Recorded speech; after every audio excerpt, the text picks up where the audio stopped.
Good afternoon, everyone. Welcome to the inaugural Trailblazer Speaker Series hosted by APAWLA. We are being broadcasted live through YouTube. For those of you who are not familiar with APAWLA, APAWLA stands for the Asian Pacific American Women Lawyers Alliance of Southern California. Ow, that's a lot of words. I'm Christine Gonong. I'm calling or joining you from Los Angeles. I'm an attorney at Win Lawyers, a plaintiff's personal injury law firm in Long Beach, and I'm also a legal writing adjunct professor at USC Gould Law School and board of trustees for the State Bar of California. This afternoon, we are going to be joined by our first speaker for our Trailblazer speaker series, none other than Chief Justice Tani Cantil-Sakauye. Thank. Good afternoon, Chief Justice. Um, but before we start, I'd like to talk briefly about the history, a brief history of how we came up with this idea of um, Trailblazer Speaker Series. Um, um, as many of you know, we have a mentorship committee in APALA, and we have done a tremendous job in the past in pairing mentors and mentees with each other. But my co-chair, Lena Tang, came up. This is actually her brainchild. This is her idea. One afternoon during the lockdown, we were chatting on the phone. And as you know, we are facing an unprecedented time in our history where many of us are working remotely. And we now have all this time because we're not commuting. We now have this time to watch more news and a lot of opportunities to reflect because of the news, and we're more well informed, and so we have more opportunities to reflect on what are we doing with our lives. um, a lot of us are in despair, and we thought about what can we do to inspire our mentees, the young women lawyers and young law students. And of course, the first question that came to mind is, if you are here, if you're having a conversation, who would you want to have a conversation with? And both of us agreed that the Chief Justice would be the first person that we would want to have a conversation with to inspire us. And so, what I like as a format for this Trailblazer series is to make it more of a conversational and intimate um, uh, opportunity for me to, or for us, to chat with our Chief Justice and talk about things that are important to us, not just as attorneys, but also as women, as uh, and people who are doing who are needing inspiration. So briefly, I know there's really no need for introduction, but because everybody knows and loves our Chief Justice. But Chief Justice Tani Cantil-Sakauye is the 28th Chief Justice of the state of California and the first Asian and Filipina American and second woman to serve as the California's Chief Justice. She was sworn in the office in 2011. Without further ado, I'd like to introduce our Chief Justice. Thank you, Chief Justice, for joining us. I'm deeply honored and humbled to be speaking with you this afternoon. Would you like to have a few remarks? Yes, thank you, Christine. Thank you, Apala. And thank you, Leanna, for inviting me to be on your program and to be your inaugural speaker. I feel privileged. And I appreciate too that you have moved your program online so that we can continue to enjoy each other and share information, particularly during this time in our lives when there's so much new and different. So I thank you for the work you're doing. I know it's a struggle. Every day is a struggle, and it's a struggle for everyone, near as I can tell from everyone I talk to. So thank you for this opportunity. Our pleasure, Chief Justice. First question, and so there's no more warming up questions. I'm just gonna go to the heart of it. How do you define and measure success?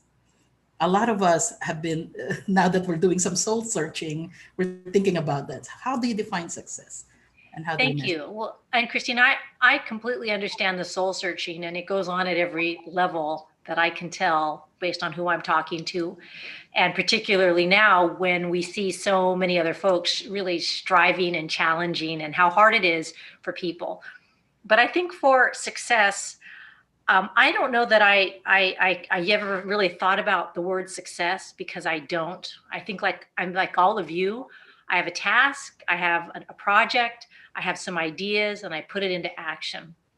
So I think I would at least define success for me as when I decide to do something as a project or as a lawyer or as a mother, wife, judge, I try to think to myself ahead of time what it is I need out of this action that I'm taking.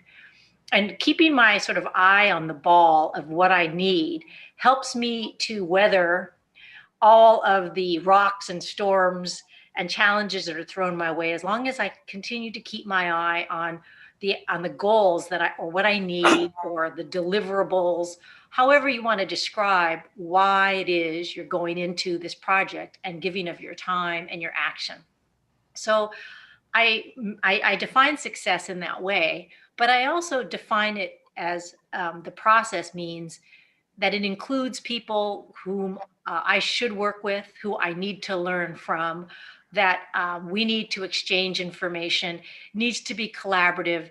The process has to be as healthy as the goal that we're trying to achieve. Otherwise, it's hollow and it's not worth it. And we've left people out, and I can't be satisfied with the deliverable or the goal or getting what I needed when I felt we left people behind.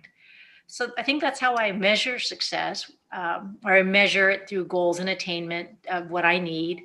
And then I think I measure it by, did I get to it? Now, in many instances in the law, as you know, at least professionally, it takes a long time to get where we want or what we need. And sometimes it's not an end goal. Sometimes it's a present state of mind. It might be a present ongoing relationship. It might be a project or initiative that gets setbacks. So I do define success as, I guess, most simplistically, as did I get, achieve, feel, conquer what I set out to do? Did I get what I needed from this process and from my actions? Now, as often as not, the truth is, particularly when I'll just say I'm working with professionals and peers, like my colleagues on the Supreme Court, I don't get exactly what I want. I don't get exactly what I want, but I've worked with people who've grown me, who've educated me, who've made me see a different point of view. And so I got close to what I needed, or I got something more valuable than what I thought I wanted. And when I fall short, which is often, then I look for all the silver linings about what wasn't successful or what wasn't obtained. And I know that from those kinds of self-assessments, that the greatest lessons I've learned has not been through my successes. It's been through my failures, or it's been through my shortcomings. And that's where I learn. That's where I remember what I learned, because I feel it so deeply. I think many of us are perfectionists and we hold ourselves to a lot higher standard than we hold other people. Why is that? Why do we hold ourselves to a much higher standard than we hold other people? So I begin to look at the failures and the shortcomings, and that's where I try to build into the next attempt at a project or a success. So it's a never-ending circle of learning, achieving, falling down, getting back up, trying to find the silver lining, partly because I need to be optimistic, partly because I can't let myself believe this is wasted effort. So it's more, your definition of success is more like ever evolving. It's not just a linear, but it's different categories, and it's, you self-assess in every step of the way.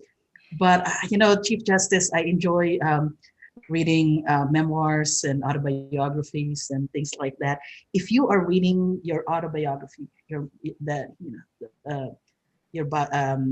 the life story, in the words of the Chief Justice, and you're at the epilogue, you're at the end, would you say, looking back, that you have attained success? If it's, yeah, you're I think, looking back at your life. yeah, I think I would say so, because by the standard measurements of success, I would say that you know, my my grandparents and my mother and my father worked in the fields and had little education.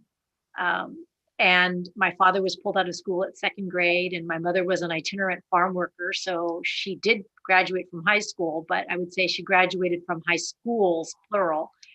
So I would say that success for the American dream is they saw their youngest daughter become a professional and reach the highest position as a professional. So I think by a measure of of that standard, that would be true. But I think the greater measure is how we feel about our journey and whether that we feel that was successful. And I don't mean, of course, as you know, and as you measure, not it's not only our professional journey, it's about our personal journey and our family and the people we've loved along the way and whether we treated them well. And so I find myself surrounded by my husband of 26 years and our daughters. And, you know, we're all living together in COVID.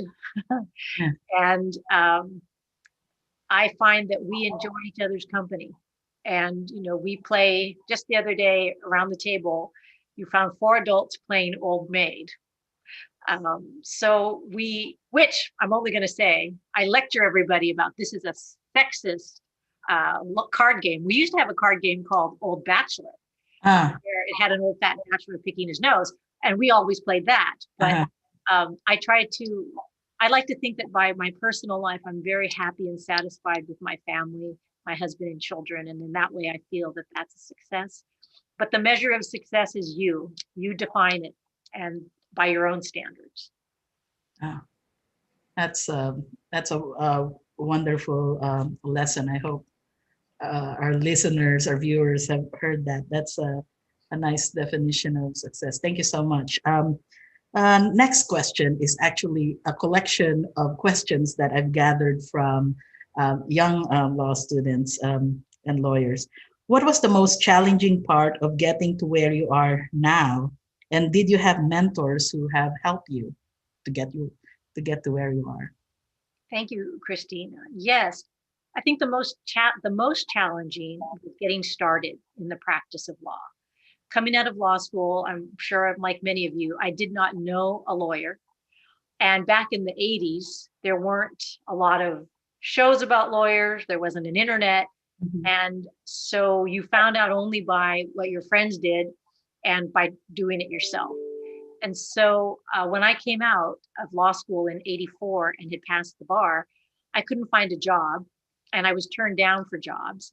And I was turned down because of my appearance. It was told to me later I was turned down from the San Francisco County Public Defender's Office by Jerry Brown's cousin, Jeff Brown, that I just didn't look tough enough to be in a courtroom. They didn't think that I could be and cross-examine and be tough with witnesses as a defendant.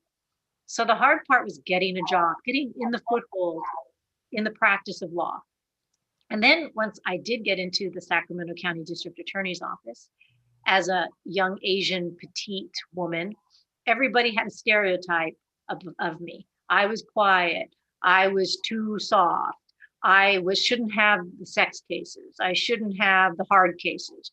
Oh, the drug team wouldn't take me because I was a girl. I mean, there was a lot of sexism and a lot of assumptions and stereotypes. So the beginning was I started out from the beginning doing many of the unworthy, undesirable assignments.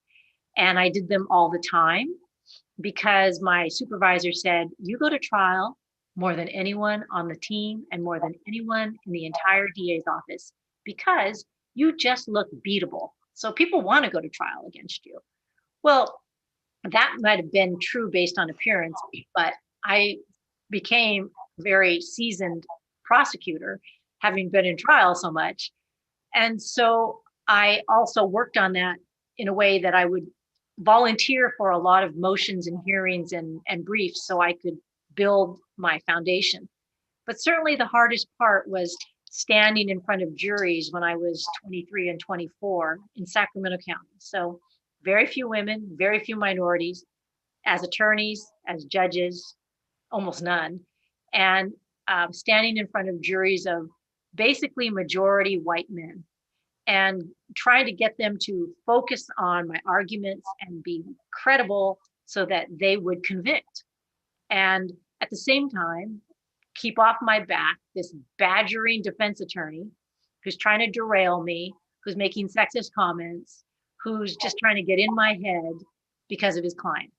And a judge who's faintly amused that there are women in his well in 1984. And amongst all of that, being called a whole bunch of names and being mistaken for a whole bunch of people except the prosecutor. And finding out that there were cozy relationships between judges and defense attorneys and judges because they played golf together or they played tennis together or their wives were friends. And so early on, it was really a struggle to find some comfort and satisfaction in the work because it just sort of felt like harassment from all sides. Mhm. But I joined, my mentors were, I joined the Asian Bar Association of Sacramento, ABAS, and there were a few of us who were Filipino, and we ended up being fast friends with all the ABAS members and teasing them that you never do anything about Filipinos, you're always about Chinese and Japanese. And eventually they brought in their Filipino Bar Association membership. And I also had mentors who weren't necessarily in the law. They were just people whose work I admired and how they conducted themselves. For example, a very experienced Black man who was a vice president of IBM, who was a friend of my husband's family. And I asked him about leadership, and he had me read all the Jack Welch books. So I think my greatest mentor, though, was when I was in the governor's office, and I was working for Governor George Duke Machen, and it was a 99% white office of men, and very conservative, all Republican. But my boss was Vance Ray, the only Black man lawyer in the entire office, and he held the legal affairs secretary position. So he was the governor's lawyer. Mhm. In those days, offices were smaller. And so George Duke Machen had Vance Ray. Vance Ray hired me. And when I worked for Vance Ray, general counsel of the departments for the state wouldn't talk to me, and legislators wouldn't talk to me. They would say, "Who are you? I want to talk to the boss. I want to talk to Mr. Ray." So I went to Vance and I said, "No one will talk to me. I can't do your work. They just run over me." And he said, "Tell them that I will not talk to them unless they talk to you first." And he stopped taking all calls from general counsel and from legislators, and they were forced to deal with me. So he was an early mentor who gave me power and stood down and stood in the face of people to let me ply my trade. And he's still active in my life. He is an appellate presiding justice of the Third District Court of Appeal in Sacramento. We still have lunch. We still talk about things, but I find him wise beyond his years. He lived through Oklahoma's desegregation of schools. He's a very accomplished man, and he has a lot of heart and compassion, and he's probably my greatest professional mentor. Okay. That's actually my next question. Who is the mentor who had the most impact in your career? And that would be Vance Ray. Yes. Thank you. Moving on to the next question, what advice would you give to AAPI women in the legal profession who are considering a pathway to become a judicial officer? And this question is actually directed by not just young people who are already thinking of applying for the bench, and those who are still young lawyers or somewhat like thinking maybe they want to be a judicial officer. So what advice could you give them? Well, I would first say for the vast majority of lawyers who have 10 years in, who can now apply to the governor's office for an appointment to the bench, or who care to run in an elected position for a vacancy on the Superior Court in their county, that, as you know, working back from the application, it requires you to list cases that you've tried, experiences you've had, people who've influenced you, proud moments of your life, and moments in your life where you've learned things or that might not reflect so well on your character, so the governor knows your full background of a person he or she may be appointing. The advice I would give to you is the advice I would hope you live every day of your professional and personal life. And that is that you really walk with integrity. And that is in everything you do and everything you say. Because not only because, honestly, the legal community, as you well know, will evaluate your qualities to become a judge. And they will remark on everything, including the specific questions that go toward bias and knowledge of the law and demeanor. But there are enough blank spaces on the application where people are asked what they think about you. And so as a young lawyer starting out, know that it is a long professional life that you had ahead of you, whether it's as a lawyer, administrator, uh, politician, decision maker, a counselor, or jurist, professor, whatever. It's a long, long, long career. And people remember you. And the people who do interact with you talk about you. So it's critical that, in my view, you walk with integrity. You be where you're supposed to be. You show up when you say you show up. If you can't show up, you send someone else for you who's going to show up. You do the work. You do the work as thoroughly as you can. I know all of us, honestly, we over prepare. I mean, what Asian woman does not over prepare? Um, I know we do that. I do that. I still do that. Um, but I think that we have to recognize that we have a long history and people will judge us, and they'll judge us on what we wear and how we wear it, and a series of inconsequential factors make up what people might think of you. But most importantly, it's about keeping your word and being direct and being honest and doing the work and showing up every day and putting in the hard work. And after that, you will be judged fairly, I hope, by your peers. Even if you aren't judged fairly, certainly the Jenny process, the judicial nomination evaluation process, gives you an opportunity to answer all of the negative comments that people may have said about you over the years. And they do say them, and they're quite petty, and they're often wrong. Tani Cantil-Sakauye leaves court every day at 3 to go shopping. I'm thinking, what on earth are you talking about?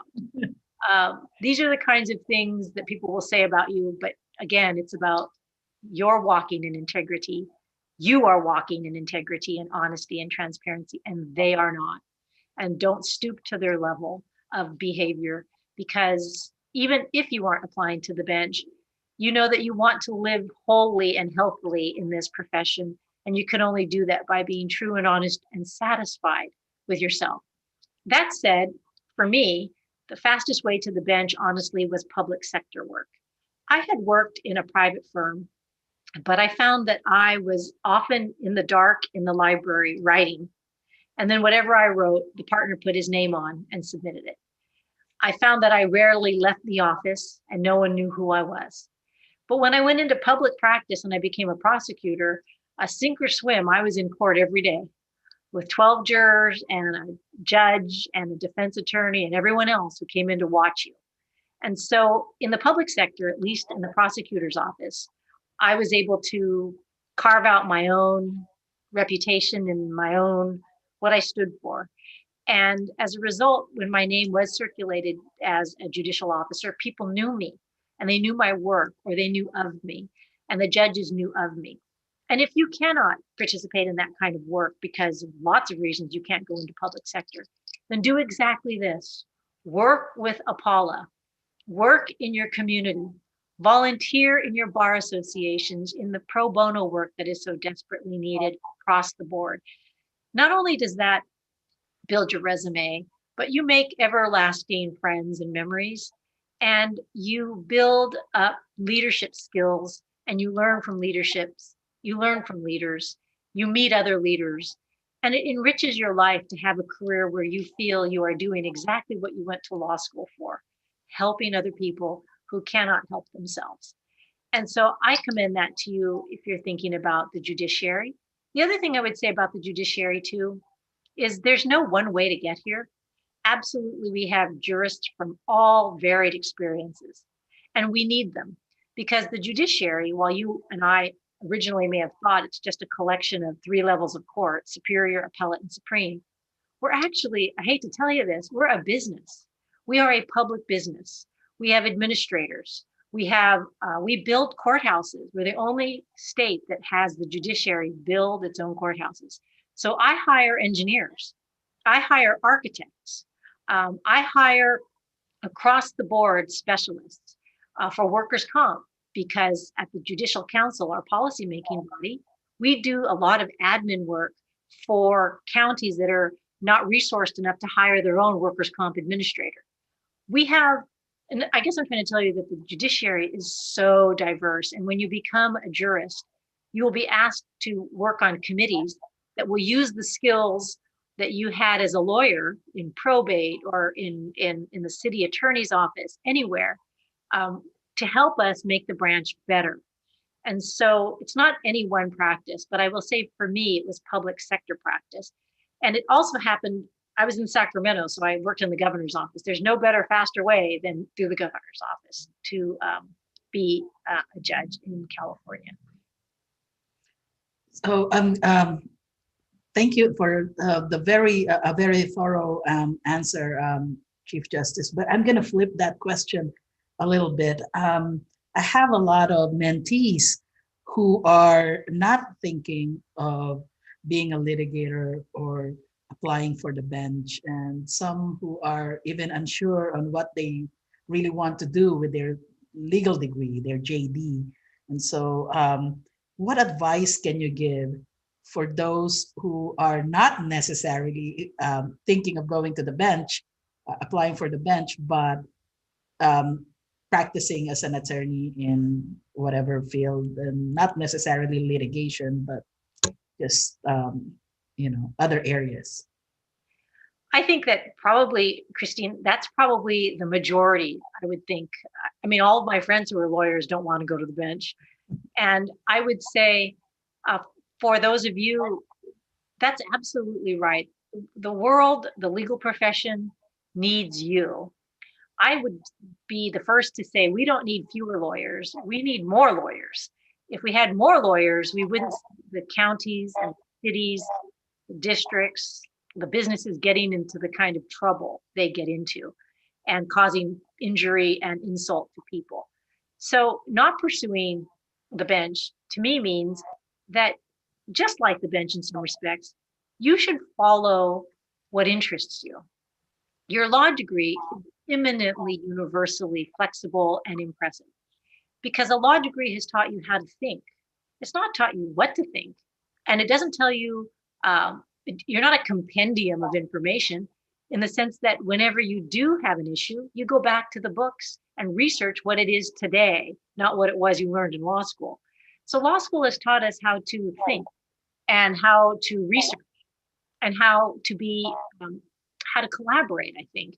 So if not going to the bench is not something that's interested to you, my advice would be find work that you find is meaningful to you, that you feel value in contributing your skills to. And while that might be a luxury and for a lot of folks to be able to find work, or for some people too, it's like, well, I like all of the law. It's all interesting. No one discipline stands out for me. Then my advice honestly would be then work with good people. If you work with good people, you can do any kind of law. You can take the worst that life hands you if you're with good people. If you're working with lawyers and executives or staff or bar associations who support you, who have a sense of humor, who let you know that all the bad times, they eventually pass. Find good people.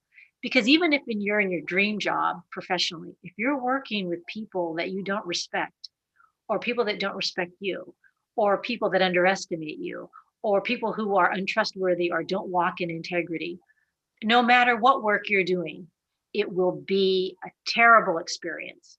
And so listen to your gut and find work that interests you, or find people that you thrive with. And I also say, in the law, as in life, that's not always possible. And if you cannot, then I hope you join a bar association, you become active in a bar association or several, and you begin reaching out with good people to do work for people who can't afford it and who need some critical thinkers and someone to defend them. And that's the best advice I can give you about long term in this profession, is to try to enrich yourself so you can stay happy and you can stay enthusiastic, and um, you can stay as a contributing member and not be unhappy. There are a lot of unhappy people in the law. I think that's the running theme here in our conversation, that you need to be in a place, in a space where you are happy with what you're doing. And that's the most, because the same in assessing your self-assessment of success. Are you happy with where you are? That's a really nice, a great lesson to keep in mind. I'm moving on now to the next topic, which is we talk about imposter syndrome. A lot of us, when we are faced with uh, a lot of responsibilities, we get a promotion, we get into a new job. Sometimes, you mentioned it earlier, that sometimes we are the worst judge of ourselves, and we're so hard on ourselves, and we have such high expectations and standards, and then we doubt our abilities. And so I'm gonna ask you about imposter syndrome, and more on your focusing on your personal experience. Has there been a point in your legal journey where you ever doubted your abilities or doubted the career choices that you have made in your career path? Oh, absolutely. I have had doubts about my abilities. And the truth is if you're in a place where you have doubts about your abilities, in retrospect, I think that's a good thing, because you're pushing yourself. And I think that old saying of, if you're the smartest person in the room, you're in the wrong room. I think that's really true, particularly in the law, when there's so much to learn about uh, practice and concept and thinking and policy.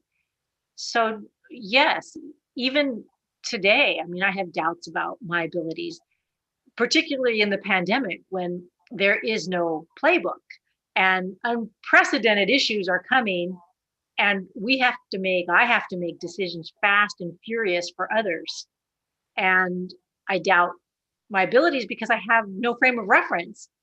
All I can rely upon is my gut, and then my future active mind about how many different ways will I be sued over this.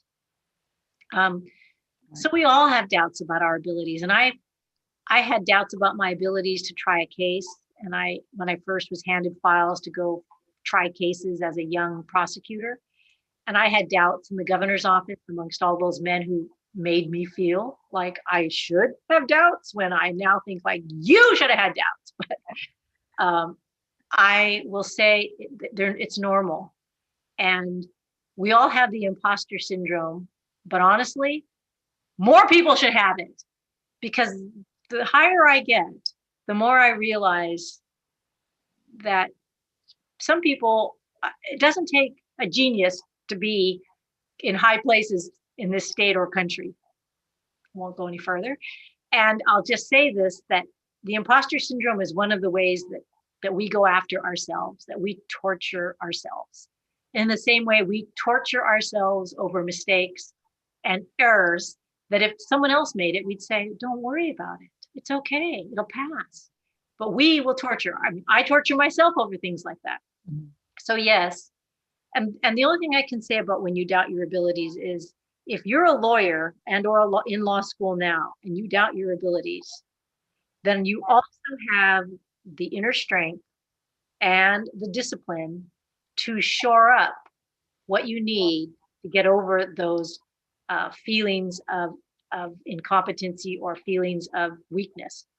If you've come this far, you know that you have the toolkit, you have the goods to get over it. I remember when I was working for Vance Ray and I'd say, I don't understand this. It's really difficult. I don't get it. And he'd say, read it again, just slower. He's right. Read it again slowly. I recently was talking to a high placed jurist who said, things are really confusing. And when it gets confusing for me, I actually slow down and I print out the sentence or the statute that is bedeviling me. I don't curse it. I don't type it. I print out letter for letter what it means. Then I go back and read it in another way in order to get different interpretations of the same statute. So I guess when you doubt your abilities, there are ways, and I know you know, that you can fix them and shore them up to where you feel better until you've had that next bout of doubting your ability. But then again, that's a good thing because you've ascended a step to where now you have a different challenge. Right. I've doubted career choices. Sure. First of all, when I was a prosecutor, I thought I never want to leave this office.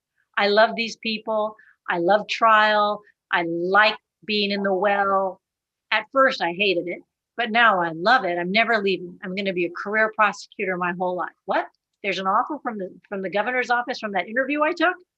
Well, now what should I do? Should I leave? Should I not? Should I leave? And my whole view about doubting career choices is you can always change them. You can always change them. And for you young lawyers, you'll change careers. The average is 7 times over the first 20 years of your professional career. So yes, you'll make changes. How can we know? How can we know what it is that's going to resonate with us? And when I was on the trial court for 14 years. Then I went to the Court of Appeal.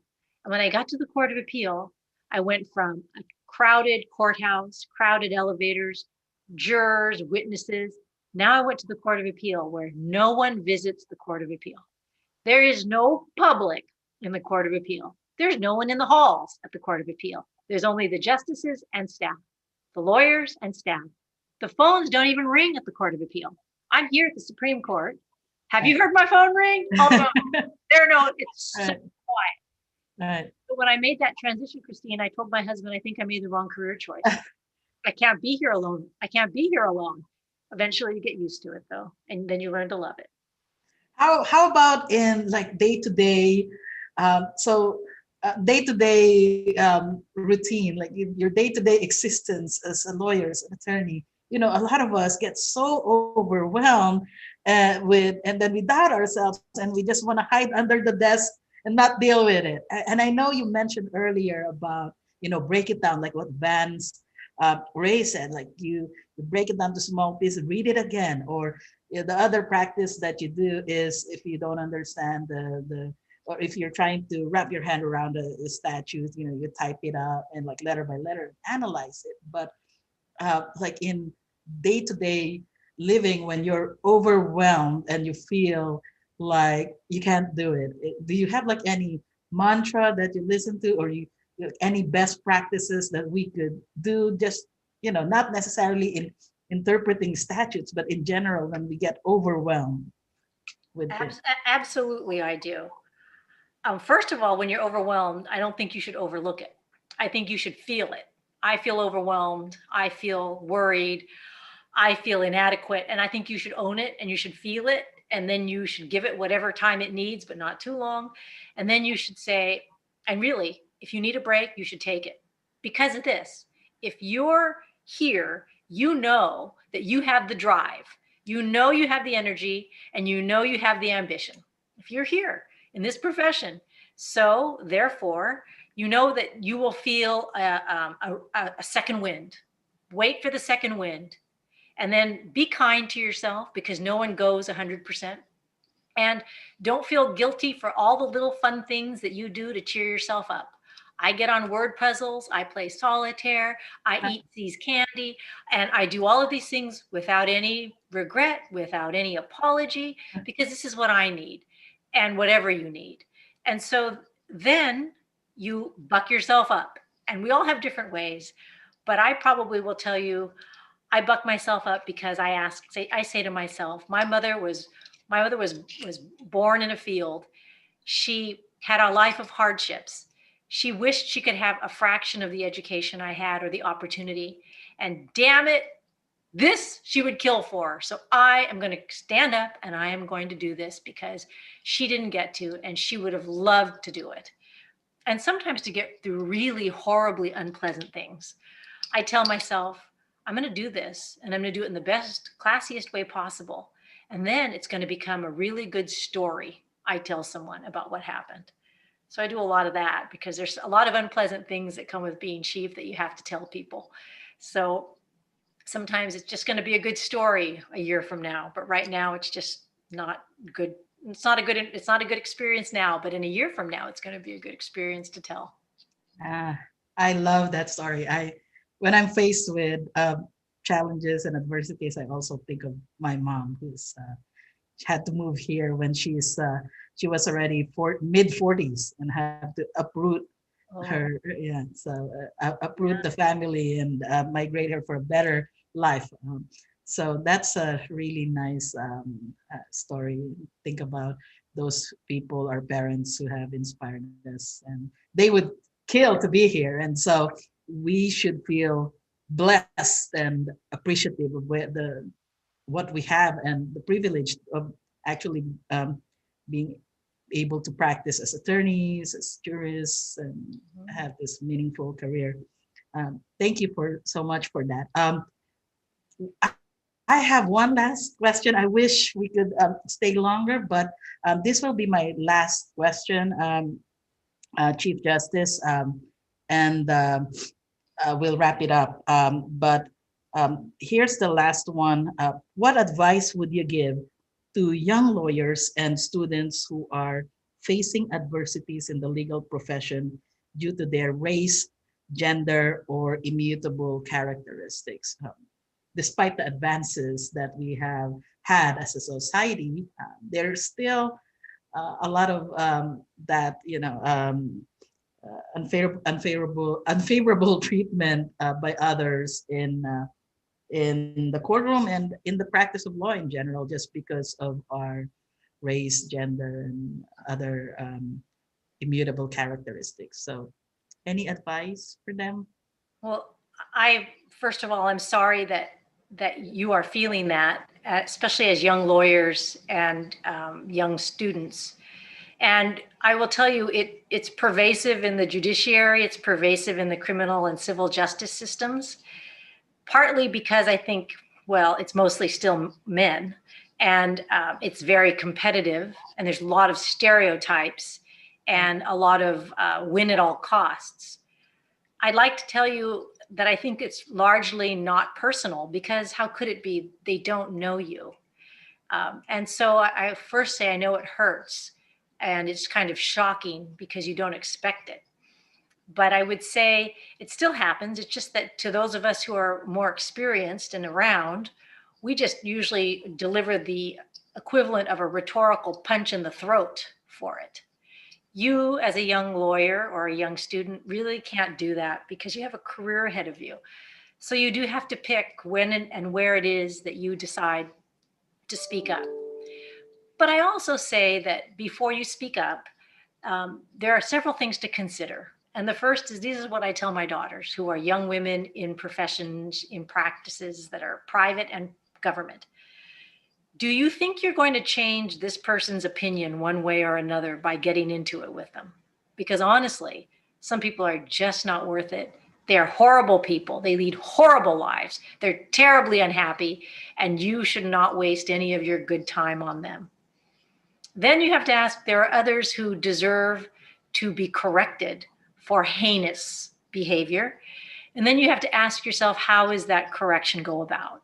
And this is where I would say you might want to think about protecting yourself first, going to a mentor or going to someone you trust, or even if you don't necessarily trust, but someone who's in a position of authority that you could describe in non emotional, non inflammatory terms the interaction that caused the feelings and the action of racism and adversity and stereotyping.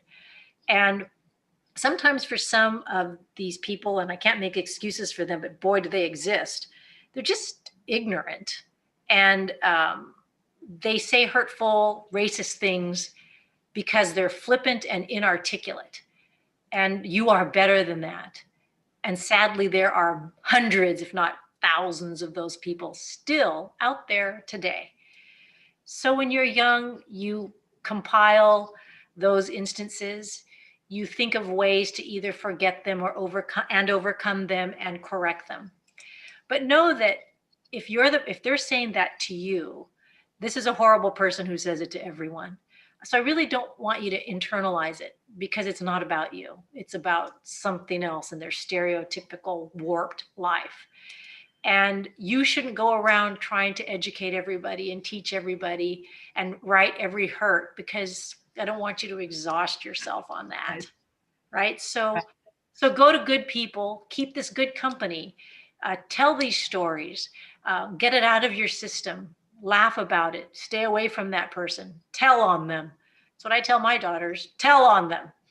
And because, as you know, there are mandated reporters and things need to change, establish a support group. And as you move on and get more experienced, find ways to support each other that you can address these hurts. And when you get in positions of authority, try to write it, try to figure it out, try to change the process or the structure, or sometimes it's just a rhetorical punch in the throat and then moving on. What a nice way to close this conversation. Thank you so much for sharing all those golden nuggets of wisdom, and we really appreciate it, and we'll keep it in mind for a very long time. Thank you so much, Chief Justice, and on behalf of APAWLA and my co-chair Lena Teng, we'd like to thank you for everything, for being so accessible and for sharing your thoughts on a lot of issues that that I know a lot of us have to deal with. On that note, I'd like to plug that our next event would be with Congresswoman Nanette Barragan for our viewers. It's going to be on November 9 at 6:30. It's also a webinar on political empowerment. So stay tuned. Thank you, Chief Justice. Have a nice afternoon. Thank you. Thank you. My pleasure. Good to see you. Good to see you. Bye-bye. Bye-bye.